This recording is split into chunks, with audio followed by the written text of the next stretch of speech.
हरे कृष्णा, जय Shri Haridas. Welcome back to my channel.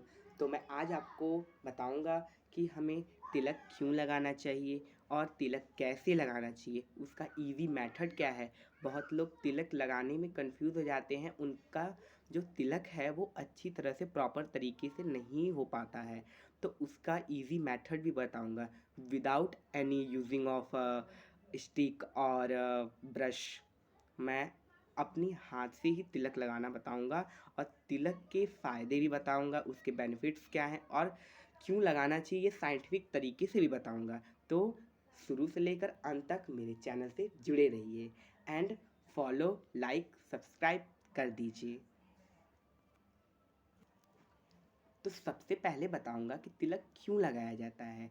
जैसे एक औरत की सुहाग की निशानी होती है सिंदूर और मंगलसूत्र, वैसे ही हर भक्त की निशानी होती है ये तिलक और कंठी। जैसे सुहाग में हम जो हम हमारी माताएं होती हैं वो मंगलसूत्र अथवा सिंदूर धारण करती हैं, और वैसे ही जैसे हम भक्त होते हैं तो जो सिंदूर औरतें धारण करती हैं, वैसे हम अपनी जो भक्ति दिखाते हैं उसमें ये जो तिलक होता है ये हमारा सिंदूर होता है, और जो कंठी होती है वो हमारा मंगलसूत्र होता है। इसके बिना हम भक्त अधूरे हैं। इस वजह से हम तिलक लगाते हैं, और इसके बहुत सारे भी कारण हैं कि तिलक लगाने से बहुत सारे बेनिफिट होते हैं जो मैं आपको आगे चल के बताऊंगा। और अब मैं आपको बताऊंगा कि तिलक कैसे लगाते हैं। तो चलिए जानते हैं कि तिलक कैसे लगाएं। उसके लिए हमें गोपी चंदन चाहिए होगा, या अगर आप गोपी चंदन तो बेस्ट होता है, लेकिन अगर आपके पास गोपी चंदन नहीं है तो या तो आप परचेस कर लीजिए, ये ज़्यादा महंगा नहीं मिलता है, या तो ये श्री हरि दर्शन चंदन है, इसका भी आप यूज़ कर सकते हैं। मैं आपको वैष्णव तिलक का ही लगाने का मेथड बताऊंगा।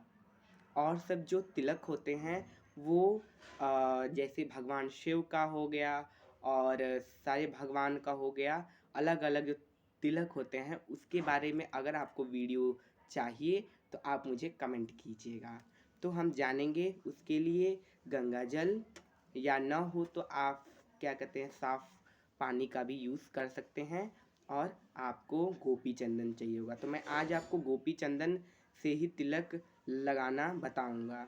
और गोपी, बहुत लोग बोलते हैं गोपी चंदन से क्या होता है। तो ये जो गोपी चंदन है ये कोई हैंडमेडेड चंदन नहीं है।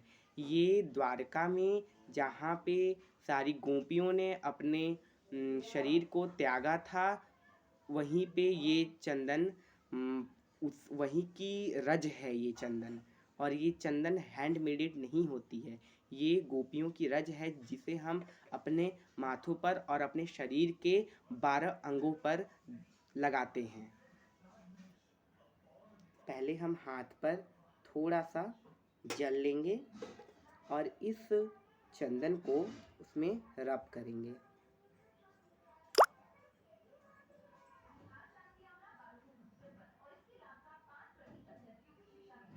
जब ये रब हो जाए तो इसे अपनी उंगली पर, अनामिका उंगली से सारे चंदन को लीजिए। लेने के बाद केशवाय नमः मंत्र का जाप करते हुए तिलक लगाइए। केशवाय नमः, केशवाय नमः, ऐसे लगाइए।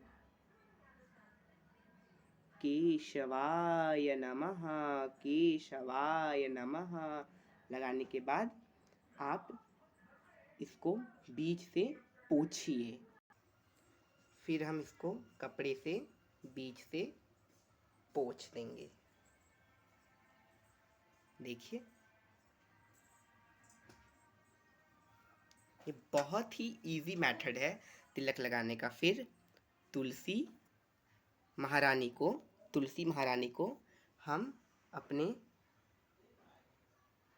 विराजमान कर देंगे।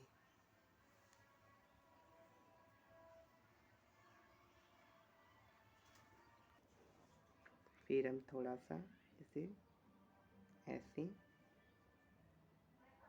पोंछ देंगे।